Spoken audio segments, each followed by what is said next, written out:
Mr. Subramanian will be just joining us very shortly and will be presenting the token of appreciation. So I request you to join us on stage, please, and present. I would request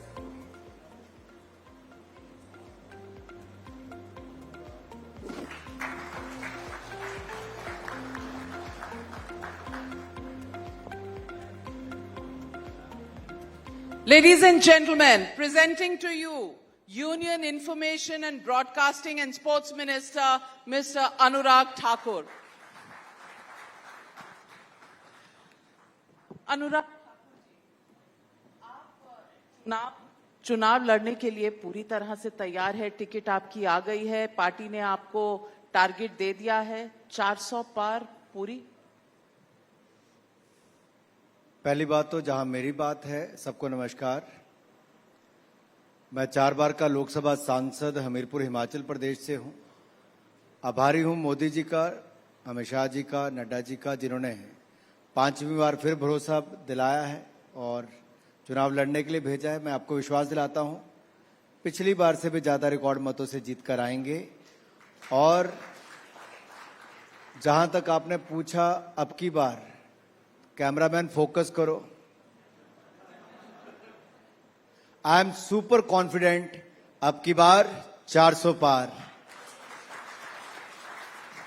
जब इतना आपका इरादा मजबूत है, जब इतना confidence आपके पास है, तो फिर कांग्रेस की सरकार हिमाचल में तोड़ क्यों रहे हैं?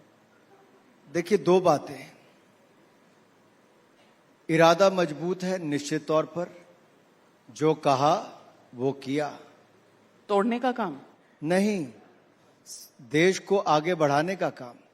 जब हम आए थे तब लड़खड़ाती चरमराती अर्थव्यवस्था थी।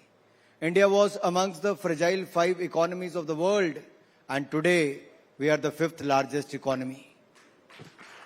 तो नाविका जी लड़खड़ाती चरमराती से 5वीं बड़ी अर्थव्यवस्था बनाया है। केवल यही नहीं, और क्या क्या किया एक ही बार बता दूं अगर आपकी अनुमति हो तो। बिल्कुल, इंडिया अनस्टॉपेबल है टाइम्स नाउ समिट का थीम। तो एक अनस्टॉपेबल अनुराग ठाकुर भी सुन लीजिए।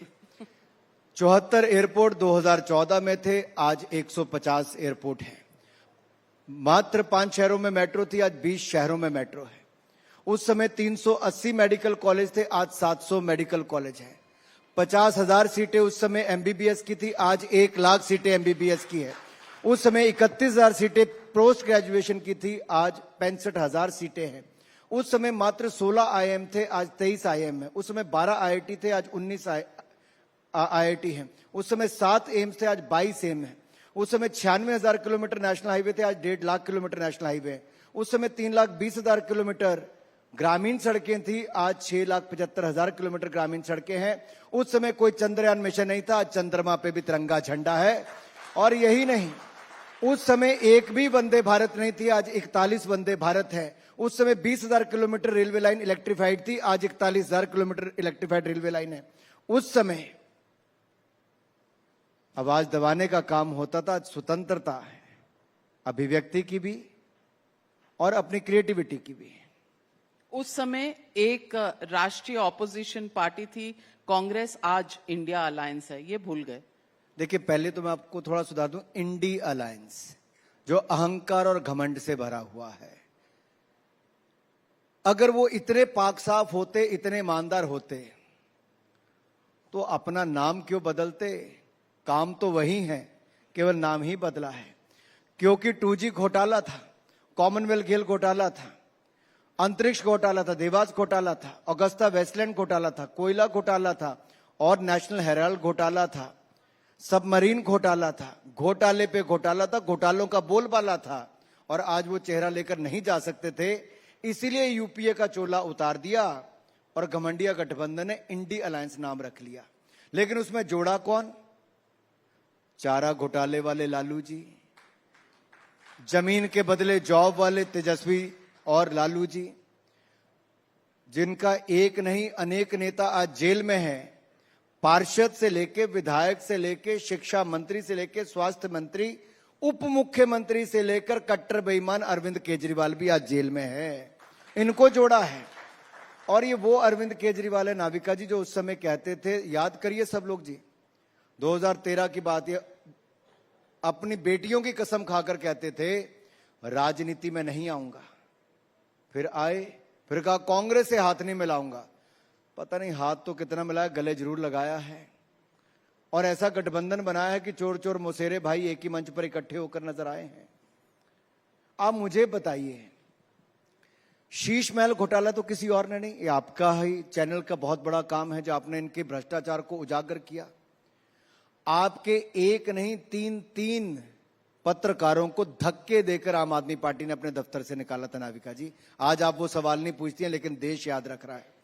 मुझे बिल्कुल याद है, हमने आपकी पत्रकार भावना गई थी, आपको याद होगा, पंजाब के उपचुनाव में जलंधर में गया, इन्होंने कहकर आपका रिपोर्टर बुलाया, लेकिन एक महिला पत्रकार को जिस तरह से अपमानित आम आदमी पार्टी ने किया, लॉकअप में रखा, बेल मिलने के बाद भी 24 घंटे लगे छोड़ने के लिए, शौचालय तक उनको इस्तेमाल नहीं करने दिया। आप सोचिए महिला पत्रकार के साथ क्या दुर्व्यवहार किया होगा।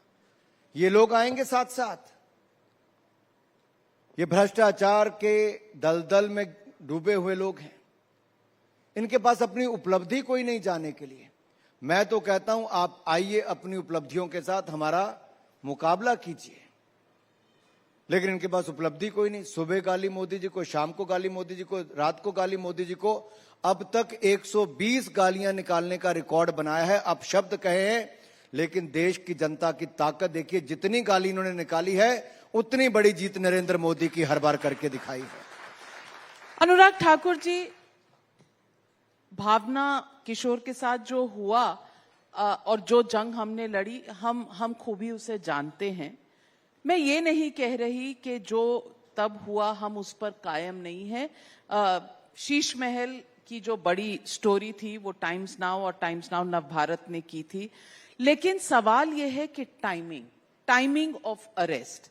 चुनाव से पहले आप हेमंत सोरेन को जेल में डाल देते हैं, झारखंड के मुख्यमंत्री थे। आप चुनाव से पहले अरविंद केजरीवाल को जेल में डालते हैं, दिल्ली के मुख्यमंत्री हैं। एक ने रिजाइन कर दिया जेल जाने से पहले, एक ने अभी रिजाइन नहीं किया जेल जाने के बाद भी। लेकिन समय और टाइमिंग ये महत्व रखते हैं। कहीं आप विपक्षी आवाज तो नहीं दबा रहे? भारतीय जनता पार्टी वो राजनीतिक दल है जिसने जनसंघ के समय से लेकर अब तक अभिव्यक्ति की आजादी की लड़ाई लड़ी। इंदिरा गांधी की इमरजेंसी के खिलाफ अगर कोई राजनीतिक दल खड़ा हुआ था तो उस समय भी हम थे, और आज भी अभिव्यक्ति की आजादी, फ्रीडम ऑफ स्पीच के हम पक्षधर हैं और आगे भी रहेंगे, इस बात का मैं आपको विश्वास दिलाता हूं। जहां तक बात आती भ्रष्टाचार के खिलाफ क्या करना है, चलिए मैं आपके करोड़ों दर्शकों से तो यहां नहीं पूछ सकता, लेकिन इस हॉल के अंदर जितने बुद्धिजीवी बैठे हैं आप सबसे पूछता हूं कि भ्रष्टाचार के खिलाफ लड़ाई होनी चाहिए कि नहीं होनी चाहिए? क्या भ्रष्टाचार के खिलाफ कार्रवाई होनी चाहिए कि नहीं होनी चाहिए? अगर होनी चाहिए तो टाइमिंग क्या होता है? जिस देश में चुनाव एक साल में 8-8 राज्यों में आते हैं, आप मॉडल कोड ऑफ कंडक्ट में घिरे रहते हैं। हम वन नेशन वन इलेक्शन करवा के देश के हजारों करोड़ रुपया बचाने की बात करते हैं, उसका विरोध ये सारे राजनीतिक दल करते हैं, क्योंकि उनको पता है इलेक्शन कोड ऑफ कंडक्ट लगा रहेगा तो नाविका जी जैसे लोग सवाल पूछेंगे, अरे भाई इलेक्शन आने वाला था, कार्रवाई क्यों की? अब मैं याद करूंगा मध्य प्रदेश का चुनाव हो तब कार्रवाई करो, छत्तीसगढ़ का हो तो कार्रवाई करो। क्या करें नाविका जी?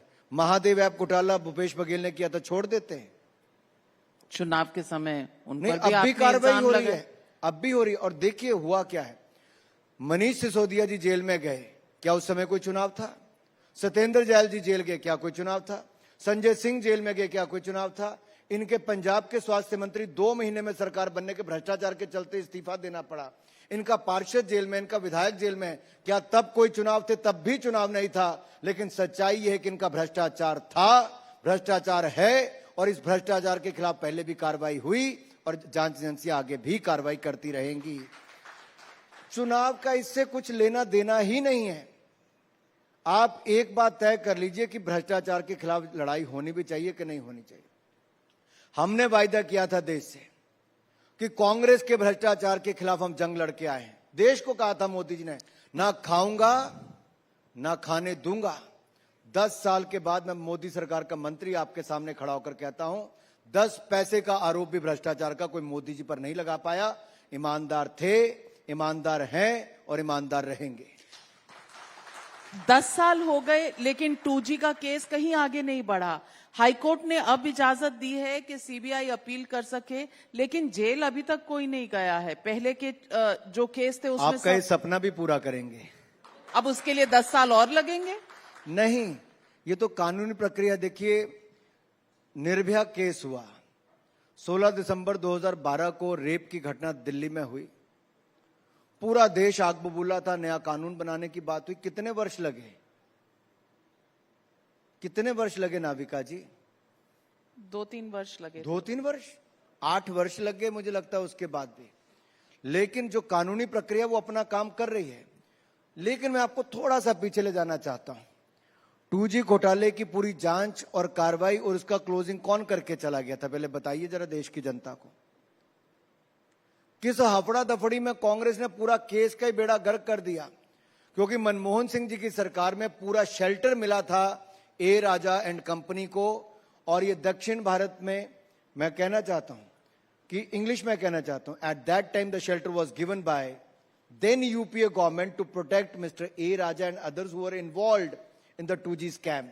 And today, if the permission is granted, we can commit to the country that there will be a transparent probe and there will be action taken as per the law. आप जब पावर में आए थे, आपने 2G घोटाला, Commonwealth game घोटाला, Robert Vadra का DLF और तमाम दूसरे घोटालों की बात की थी। इनमें से एक भी घोटाला कहीं कंक्लूजन पर नहीं पहुंचा है, कोई जेल नहीं गया है। इसीलिए नाविका जी देखिए, बहुत आपने अच्छा सवाल पूछा। जेल तो अरविंद केजरीवाल। मैं चाहता हूं आप इस प्रोग्राम के बाद एक बार बताइए कि कब कब कितने कितने समय के लिए डेट रॉबर्ट वाड्रा ने ली ईडी के सामने पेश होने के लिए। अगर ईडी उनके घर चले जाए तो आप कहते हो घर चले गई। अरविंद केजरीवाल को हमने 9 बार समन दिए कि नहीं दिए जी? 9 बार समन दिए, क्यों नहीं आए? बड़ी नैतिकता की बात करते थे राजनीति में आने से पहले। कहते थे सोनिया गांधी जी को गिरफ्तार करो, 2 दिन का रिमांड करो, इंटेरोगेट करो, सच सामने आएगा। अब अरविंद केजरीवाल सच सामने लाने के लिए कभी पेश तो हो जाए। मैं इसलिए सब कह रहा हूं कि बोलता है कुछ है, करते कुछ हैं। अगर 9 ईडी के समन के बाद भी वो नहीं आए तो ईडी को उनके घर जाना पड़ा। अब गए, वहां पूछताछ की, फिर गिरफ्तार किया। अब आप कहते हो घर जाके गिरफ्तार कर लिया। क्या करते? क्या करना चाहिए मुझे बताइए? भ्रष्टाचारियों के साथ क्या करना चाहिए? लेकिन आज वो कोर्ट में अपना केस खुद आर्ग्यू कर रहे थे और उन्होंने कहा ये बीजेपी की कॉन्स्पिरेसी है कि वो आम आदमी पार्टी को क्रश करना चाहती है, क्योंकि चुनाव में तो आप आम आदमी पार्टी को हरा नहीं सके। उनकी बात में कुछ दम है? नाविका जी, 2022 में, अभी हाल ही में, देश का सबसे बड़ा प्रदेश उत्तर प्रदेश में विधानसभा के चुनाव हुए। आम आदमी पार्टी ने कहा हम सरकार बनाएंगे। अरे सरकार तो छोड़िए साहब, जमानत नहीं बचा पाए, सारी सीटों पे जमानत जब्त हो गई, सब सीटों पे जमानत जब्त हो गई। उत्तराखंड में कहते सरकार बनाएंगे, सब जगह जमानत जब्त हो गई। जो उनका प्रदेश का अध्यक्ष था छोड़ के भारतीय जनता पार्टी में आ गया कि बहुत फ्रॉड पार्टी है। ये एक ही सीट जीत पाए जलंधर की, वो भी एमपी छोड़कर आ गया कि हमें इनसे मुक्ति दिला दो। जहां भगवंत मान जी अपनी लोकसभा की सीट जीते हुए थे, पहले मुख्यमंत्री बनने के 4 महीने के अंदर उपचुनाव हुआ, वो भी सीट हार गए। अब आप मुझे बताइए इसमें मैं क्या कर रहा हूं? ये तो जनता इनको चुनाव हरा रही है। ये बड़ी बड़ी बातें करके गुजरात गए थे, मध्य प्रदेश गए, बाकी जगह गए, क्या मिला? राजस्थान गए, मुझे बताइए ना जरा देश को। पर उन्होंने आपको भी हराया, दिल्ली में भी, पंजाब में भी हराया। उनकी सरकार है 2 स्टेट्स में। भाई ऐसा है, ये लोकतंत्र है। जनता ने उनको वोट दिया है, हम इसका स्वागत करते हैं। जनता ने देखा कि मुफ्त में बड़े बड़े वायदे किए गए, बड़ी बड़ी बातें की गई।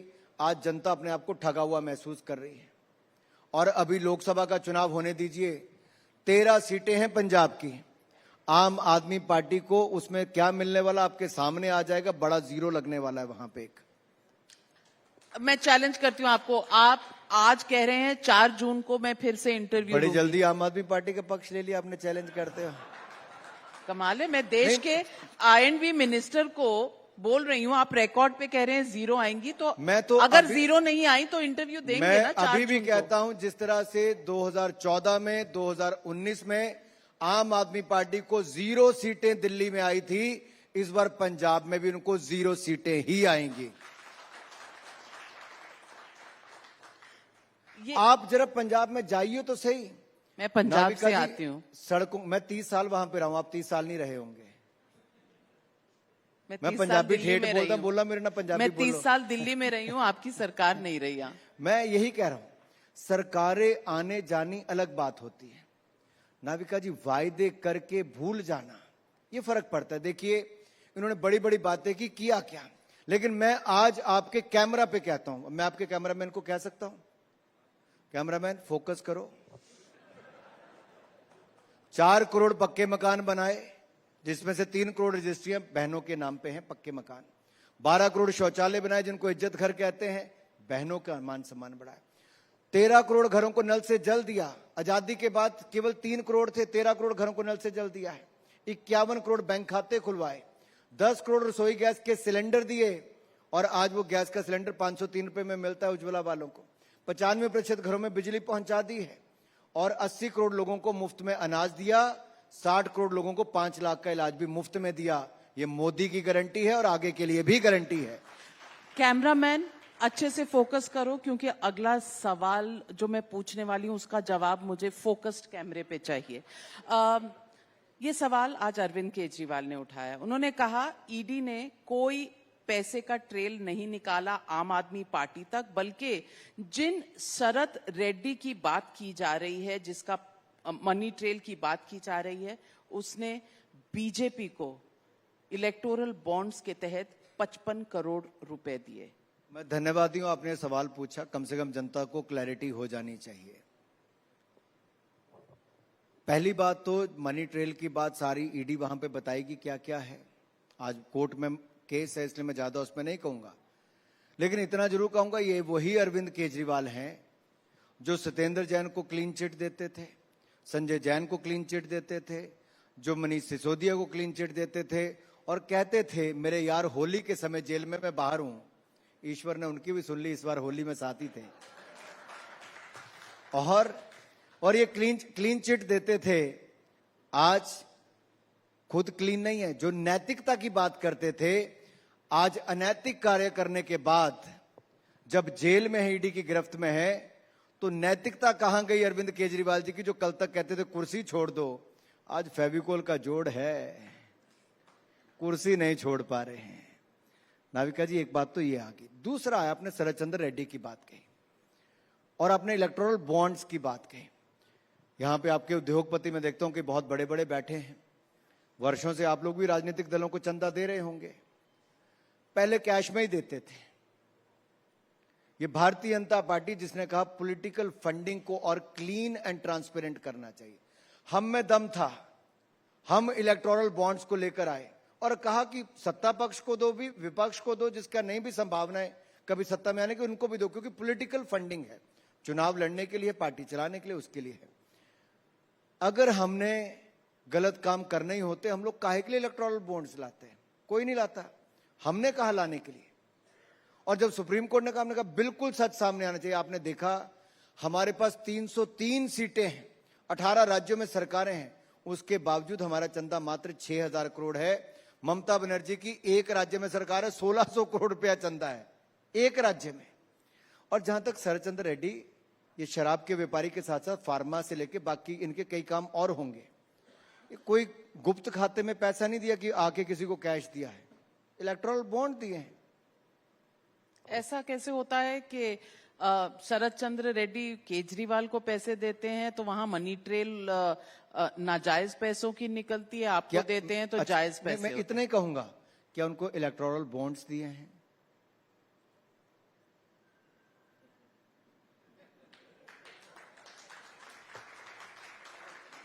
कैमरा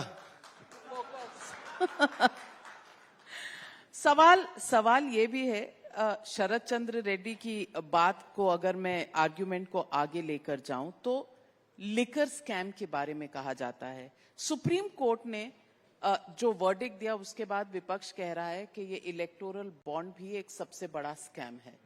इस पर क्या जवाब? मुझे लगता है जब 10 वर्षों की मोदी जी की उपलब्धियों के सामने विपक्ष बौना नजर आता है, तर्क खत्म हो जाता है, नाम बदलकर भी जनता उनको स्वीकार नहीं करती है, तब फिर एक बार झूठे आरोपों की बौछार होती है। मैं इतना ही कहूंगा, 2001 से 2024 तक जितना इन्होंने अपशब्द, अभद्र भाषा का प्रयोग, अशोभनीय शब्द कहे, वो सारे मोदी जी के पक्ष में ही गए। झूठ के पांव नहीं होते। और विपक्ष आज भी जितना मर्जी प्रयास कर ले, दुनिया के सर्वाधिक लोकप्रिय नेता पिछले 4 वर्षों से भारत के प्रधानमंत्री नरेंद्र मोदी हैं। और आज जब दुनिया कोविड के संकट में थी, तब कहती थी भारत में भूखमरी और महामारी से मर जाएंगे। आज मैं गर्व के साथ कहना चाहता हूं, नेता ईमानदार था और हमें अपने नेता से पूरी उम्मीद थी, तो आज महामारी से भी बचाया, भूखमरी से भी बचाया। और आज दुनिया कहती है उम्मीद कहीं दिखती है तो मोदी में, उम्मीद कहीं दिखती है तो भारत में। सवाल यह है कि आपके पास इतना बड़ा अलायंस पार्टनर है ईडी और सीबीआई का, कि लोग कहते हैं कि आप रेड करवाते हैं किसी एजेंसी से और उसके कुछ हफ्तों बाद, कुछ महीनों बाद आपके अकाउंट में इलेक्टोरल बॉन्ड्स आ जाते हैं। अब जस्ट बिकॉज वो इलेक्टोरल बॉन्ड्स हैं तो वो जायज हैं ये, या ये कहीं ना कहीं डर और धमकाने का? ऐसा है, एक अलग कार्यक्रम में माननीय अमित शाह जी ने बहुत क्लैरिटी के साथ बताया था कि बिल्कुल झूठे आरोप में कोई सिर पैर ही नहीं है, कोई दूर दूर तक लेना देना ही नहीं है, चुनाव के समय चंदा है और हमें नहीं, सभी पॉलिटिकल पार्टीज को आया है। और ये बिल्कुल झूठे आरोप हैं, मैं आपके चैनल पे कर, बिल्कुल झूठे आरोप हैं जिनका एक भी कोई तर्क और तथ्य नहीं दे पाया। राहुल गांधी ने भारत जोड़ो न्याय यात्रा की और मणिपुर से महाराष्ट्र तक गए। महाराष्ट्र में बड़ी इंडिया अलायंस की रैली भी हुई। मैं पूछना चाहती हूं कि कहीं आप ऑपोजिशन को अंडर एस्टिमेट तो नहीं कर रहे? नहीं, कम से कम मुझे खुशी इस बात की है, विदेश यात्रा की बजाय आजकल भारत यात्रा भी कर रहे हैं। नहीं तो हम तो विदेश यात्रा की कहानी आपके माध्यम से सुन रहे थे। प्राप्त क्या हुआ? अल्टीमेटली तो रिजल्ट आता है। मध्य प्रदेश से गुजरी, मध्य प्रदेश हार गए। छत्तीसगढ़ से गुजरी, छत्तीसगढ़ हार गए। राजस्थान से गुजरी, राजस्थान हार गए। अब पूरे देश में गुजरी, आप समझ रहे हो क्या क्या हारने वाले हैं। लेकिन कहीं ना कहीं अगर सारी पॉलिटिकल पार्टीज एक प्लेटफॉर्म पर ये कह रही हैं कि बीजेपी कहर बरसा रही है, ऑपोजिशन को जिंदा ही नहीं रहने देना चाहती और तमाम वो एजेंसियां, तमाम वो अपने पावर का इस्तेमाल कर रही हैं, तो कहीं ना कहीं बीजेपी डरी हुई है। क्या बीजेपी डरी हुई है? मैं पहली बात तो आपको कह दूं नाविका जी, ईडी, सीबीआई और जांच एजेंसियां स्वतंत्र हैं और ये भ्रष्टाचार करने वालों के खिलाफ कार्रवाई करती हैं। ये पॉलिटिकल सिनेरियो क्या है, कहां चुनाव है कहां नहीं, इस पे उनको कोई फर्क नहीं पड़ता है। ये अपने सबूतों के आधार पर, अपने समय सारणी के आधार पर कार्रवाई करती हैं। पहली बात तो ये, इसका हमसे दूर दूर तक कोई लेना देना नहीं, स्वतंत्र है। हाँ, दूर दूर तक कोई लेना देना नहीं, क्योंकि आपके नेताओं की यहाँ तो जाती नहीं, इसीलिए दूर दूर तक कोई घोटाला करेगा तो जाएंगे, करेंगे नहीं तो क्यों आएंगे। पहली बात है। दूसरा आपका सवाल क्या था? ये आपके पार्टनर है सबसे बड़े। नहीं, वो तो मैंने कह ही दिया। नहीं तो सवाल तो यही है कि आप उनकी आवाज बंद करना चाहते हैं और आपके आरोप लगाए हुए लीडर्स अगर आपकी पार्टी ज्वाइन कर लेते हैं तो वहां जाना बंद हो जाता है। नहीं, ऐसा नहीं है नाविका जी। कोर्ट में केस जब चलते हैं, उसका ट्रायल होता है, उस पर सबूत दिए जाते हैं, उसका निर्णय आता है। और भारत के लोकतंत्र में हमारी जो पूरी व्यवस्था है, इसमें कोर्ट्स एक ओपन, कोई भी जा सकता है, आप में से कोई जा सकता है, कोई और भी जा सकता है। आप मुझे बताइए, इन्हीं कोर्ट्स में जाके अरविंद केजरीवाल जी ने आज तक कितनी बार जो झूठे आरोप लगाए उस पर कितनी बार माफी मांगी, बताओ। मानहानि के दावे तो कई बार उन्होंने माफी मांगी है, नितिन गडकरी जी से, अरुण स्वर्गीय अरुण जेटली जी से, जेटली जी से। विक्रमजीत मजीठिया जी से, बाकियों से, ऐसे 5 लोगों के नाम मैं कम से कम गिना सकता हूं। जो व्यक्ति बोलता ही झूठ है, फिर कोर्ट में जाके माफी मांगता है। जनता के दरबार में उसका चेहरा पहले बेनकाब हो चुका है। सबसे बड़ा झूठा अगर दुनिया में कोई है तो उनका नाम श्रीमान अरविंद केजरीवाल है। लेकिन मैंने क्या ये सबूत रिकॉर्ड, है आपके आपका पास? रिकॉर्ड कहता है। नहीं, सबूत क्या है? सबूत क्या है? कोई मनी ट्रेल अरविंद केजरीवाल तक मिली? नाविका जी, अब चैनल पे मेरा काम नहीं है, ईडी सीबीआई का काम है। अगर यही था तो मनीष सिसोदिया जी जेल में है कि नहीं है? शराब घोटाले में है। कविता जी जेल हैं, शराब घोटाले में है। संजय सिंह जी जेल में है, शराब घोटाले में है। अब इनके कौन कौन से घोटाले, सत्येंद्र जैन से लेके बाकी सब आपके पास हैं। अगर ये जेल में है, कोर्ट में जाने के बाद भी इनको कोई राहत नहीं है, तो इसमें मैंने कुछ करना है कि कोर्ट ने करना है? मैं और आप तो एक चैनल पे डिसाइड नहीं कर सकते किसको बेल मिलनी, किसको जेल मिलनी है। कानूनी प्रक्रिया है और देश का कानून तय करता है। ये अनुराग ठाकुर, नाविका कुमार जी तय नहीं कर सकती। आज प्रधानमंत्री जी ने ट्वीट किया है और कहा है कि कांग्रेस पार्टी कहीं ना कहीं आवाज दबाने की कोशिश करती है लोगों की, और खास करके ये इस कॉन्टेक्स्ट में क्योंकि बहुत से सीनियर लॉयर्स ने भी एक पत्र लिखा है और कहा है कि जुडिशरी को दबाया जा रहा है, जुडिशरी को डराया जा रहा है। मैं इसका पर्सपेक्टिव समझना चाहती हूँ। देखिए, जब चुनावों में हार दिखती है तो कांग्रेस ईवीएम पे ठीकरा फोड़ती, पहले कह देती है ईवीएम से हारेंगे, लेकिन जब जीते हैं तब कभी नहीं कहते ईवीएम ठीक थी। अब जिस पार्टी ने 60 साल सरकार देश में चलाई हो, वो सभी संवैधानिक संस्थाओं पे प्रश्न चिन्ह खड़ा करते हैं। After all, these are all constitutional bodies. If they don't have trust and the party who has been in power for 60 years, that raises a lot of question mark on the timing and also on the allegations they have made. और judiciary के ऊपर, अरे वो party कह रही है जहां पर इंदिरा गांधी जी ने 1975 में जो किया वो देश भूला नहीं है। जुडिशरी के सामने जो इंदिरा गांधी जी ने आवाज दबाने का काम किया, जनता ने उसका मुंह तोड़ जवाब दिया है। आज एक बार फिर कांग्रेस इन संवैधानिक संस्थाओं का आवाज दबाने का काम कर रही है, प्रश्न चिन्ह खड़ा कर रही है, और जुडिशरी के खिलाफ जो बार बार बयान ये राजनीतिक दल दे रहे हैं, ये निंदनीय है, अशोभनीय है। इनको माफी भी मांगनी चाहिए। और हिंदुस्तान का जुडिशियल सिस्टम बहुत बढ़िया है। और एक मैं उदाहरण आपको देता हूं। आप जब मोदी जी सीएम थे, कांग्रेस ने फर्जी केस उनके ऊपर किए।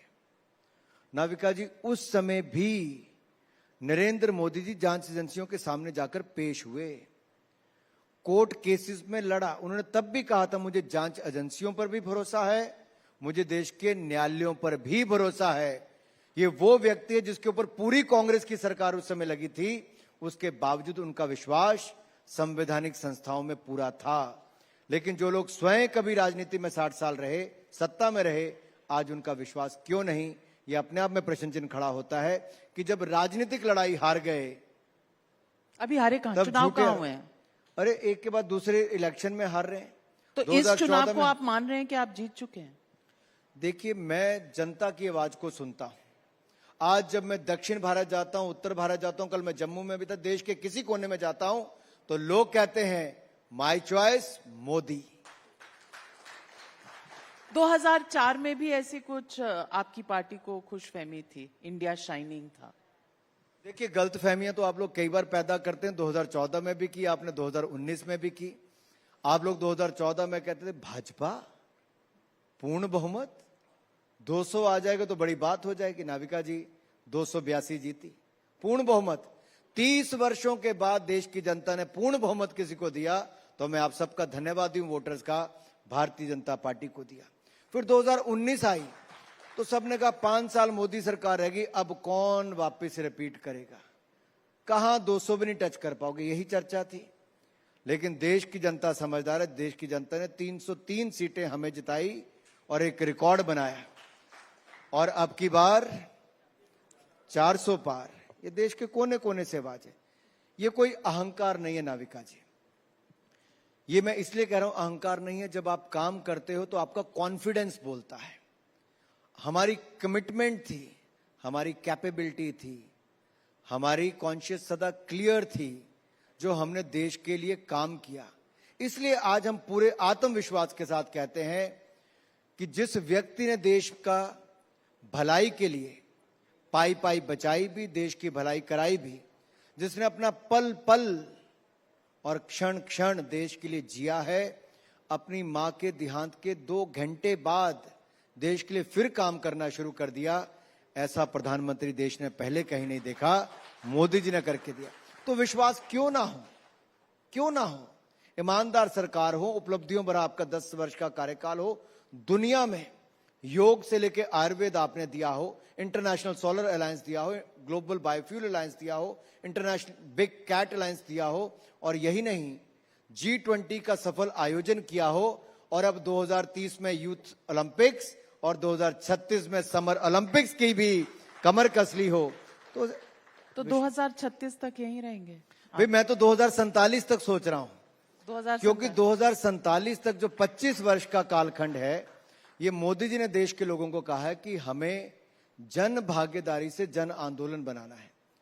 इस अमृत पीढ़ी के जिम्मे काम लगाया है कि आपको विकसित भारत बनाना है। कोई गलत बात तो नहीं विकसित भारत बनाना। Do we all want developed India? Yes. Do we all want to progress? Then we want to see the third term of Prime Minister Modi, and in the next 3 years, we commit you India being the 3rd largest economy. आप तीसरी बार जिताइए, हम अगले 3 साल में दुनिया की तीसरी बड़ी अर्थव्यवस्था भारत को बनाएंगे, और जो 18 साल से ज्यादा की उम्र के हैं, वो 18वीं लोकसभा चुनने जा रहे हैं। 1.8 करोड़ न्यू वोटर्स हैं, 18 ही बनता है। और मैं आपको कहना चाहता हूं, अंक बड़ा शुभ होता है 18 वाला। 9 जो है, ये सिद्धि तक ले जाने वाला काम है। संकल्प हमने ले लिया है, सिद्धि तक 18 साल से ज्यादा वाले पहुंचाएंगे। तो जो लोग कहते हैं कि अगर तीसरी बार भी मोदी आएंगे तो पुतिन बाबा जैसी हालत हो जाएगी भारत की, उन्हें क्या जवाब देंगे? देखिए, जब 1947 से लेकर 2014 तक कांग्रेस के 60 साल राज रहा, नेहरू गांधी परिवार की 4-4 पीढ़ियां राज करके चले गई, तब क्या हुआ जी? गरीब मां का बेटा देश का प्रधानमंत्री बने तो उनको स्वीकार नहीं है। ये कैसे चलता है नाविका जी? 2014 का चुनाव तो इन्होंने कहा ये मोदी देश का चुनाव जीतेगा, ऐसे कहते थे लोग। कहते थे गंदी नाली का कीड़ा, नीच, और कहते थे चाय बेचने वाला है, क्या देश चलाएगा। लेकिन ये लोकतंत्र है भारत का। भारत की जनता ने देश बेचने वाली कांग्रेस को नकार दिया था, ईमानदार चाय बेचने वाले को देश का प्रधानमंत्री बना दिया। और आज उनकी ईमानदारी ही ये मोदी की गारंटी है कि ईमानदारी से सरकार चलाते हैं, नहीं सहते वो बेईमानी को। राहुल गांधी कहते हैं कि आप पिछड़ों की मदद नहीं करते, आप किसानों की मदद नहीं करते, आप यूथ को जॉब्स नहीं देते, आपने कुछ सही किया ही नहीं है। अच्छा, वो आप ऐसे सवाल पूछता रहा करो, मुझे उपलब्धियां बताने का मौका मिलता है। नहीं, राहुल गांधी नहीं, के राहुल जी सवालों पूछे तो का मेरे लिए जवाब और अच्छा है ना। राहुल जी से बड़ा वरदान भाजपा के लिए क्या हो सकता है?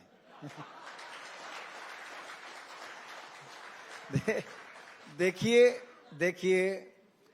अब किसान की बात ले लेते हैं। किसान, हमने कहा हम किसानों की आय दुगनी करेंगे। कांग्रेस के समय स्वामीनाथन कमेटी की रिपोर्ट आई, इन्होंने नहीं कुछ किया। हमने लागू किया लागत प्लस 50% मुनाफा, यानी कि 1.5 गुना दाम हमने दिए। कांग्रेस ने 2004 से 14 तक 5.5 लाख करोड़ की खरीद की एमएसपी के अंतर्गत। मोदी सरकार ने 18,40,000 करोड़ की खरीद की है। सबसे बड़ा किसान आंदोलन भी आपके समय सुनिए हुआ। ना नाविका जी, सुनिए, आंदोलन पर अभी भी। लंबा सुनना पड़ेगा। 5.5 लाख करोड़ की खरीद की इन्होंने 10 साल में, हमने 18.5 लाख करोड़ की है। इन्होंने 27,662 करोड़ रुपया बजट था 2014 में, आज 1,25,000 करोड़ रुपए का कृषि बजट है भारत सरकार में। इनके समय ना किसान सम्मान था ना निधि थी। हमने 3 लाख करोड़ रुपया किसानों को किसान सम्मान निधि में दिया है, 6,000 रुपया साल का दिया है। इनके समय मुआवजा नहीं मिलता था फसल बर्बादी पे, हमारे समय 1,54,000 करोड़ रुपया मुआवजा मिला है फसल बीमा योजना के अंतर्गत। इनके समय कृषि की सिंचाई योजनाएं पूरी नहीं होती थी, हमने 15,511 करोड़ रुपया पिछले साल खर्च किया। इनके समय 7,30,000 करोड़ रुपया 2014 में बैंकों से मिला था किसानों को। हमने पिछले साल 21 लाख करोड़ रुपया दिया है, 3 गुना ज्यादा दिया। तो राहुल गांधी को कन्विंस क्यों नहीं करते? आप मुझे आंकड़े पूरे क्यों नहीं बताने देते? नहीं, पर आप राहुल गांधी को कन्विंस क्यों नहीं कर पाते? अब या तो मेरे आंकड़ों से आप या तो आप मेरे आंकड़ों से बोर हो जाते हो, लेकिन सच्चाई यह है कि आंकड़े सच बोलते हैं। मैं कह सकता था मोदी सरकार ने बड़ा काम किया। आप कोई एक कांग्रेस का नेता यहां पर लाकर बिठाओ जो इतने आंकड़े दे जाए उपलब्धियों भरे। हमने काम किया, इसलिए जुबान पर हमारे आंकड़े हैं, और किसानों के लिए हमने लगातार काम किया है। क्यों नहीं कांग्रेस सम्मान निधि शुरू कर पाई? हमने तो नमो ड्रोन दीदी को लेकर बहनों को भी लखपति दीदी बनाया। 1 करोड़ बहनों को लखपति दीदी बना दिया, और अगले 5 साल में 2 करोड़ बहनों को और लखपति दीदी बना देंगे। वहीं पे किसानों के लिए हमने नमो ड्रोन दीदी, यानी कि ड्रोन के माध्यम से आप पेस्टिसाइड्स और आप अपना खाद और यूरिया इसका स्प्रे कर सकते हो। किसान की लागत भी कम होगी, मुनाफा भी ज्यादा होगा। हमने ई नैम जैसी योजना लेकर आए, ई नेशनल एग्रीकल्चर मार्केट प्लेस, जहां मंडी में आप देश में कहीं पे भी माल बेच सकते हो। हमने 1 लाख करोड़ रुपया एग्रीकल्चर इंफ्रास्ट्रक्चर फंड के लिए लाए, जिनमें से 35,000 करोड़ हमने अब तक दे दिया है फंड बनाने के लिए। राहुल गांधी क्यों नहीं आपसे इंप्रेस हो रहे? अरे राहुल गांधी जी वो हैं जो कहते हैं मैं आलू इधर से डालूंगा सोना उधर से निकलेगा। ये राहुल गांधी हैं। अब बताइए राहुल गांधी का मैं क्या जवाब दूं? कांग्रेस उसको झेल नहीं पा रही है, तो आप क्यों झेल रही हैं? कांग्रेस बिल्कुल झेल रही है, उनके लीडर हैं, उन्होंने भारत जोड़ो मैं भी बहुत मान सम्मान करता हूं, बहुत मान सम्मान करता हूं मैं राहुल जी का। आप व्यंग कर रहे हैं? मैं बिल्कुल ही मान सम्मान करता हूं, बड़े नेता हैं। कुछ लोग आपकी भारतीय जनता पार्टी की जीत में जितनी हमारी ताकत लगती है उतनी उनकी भी लगती है।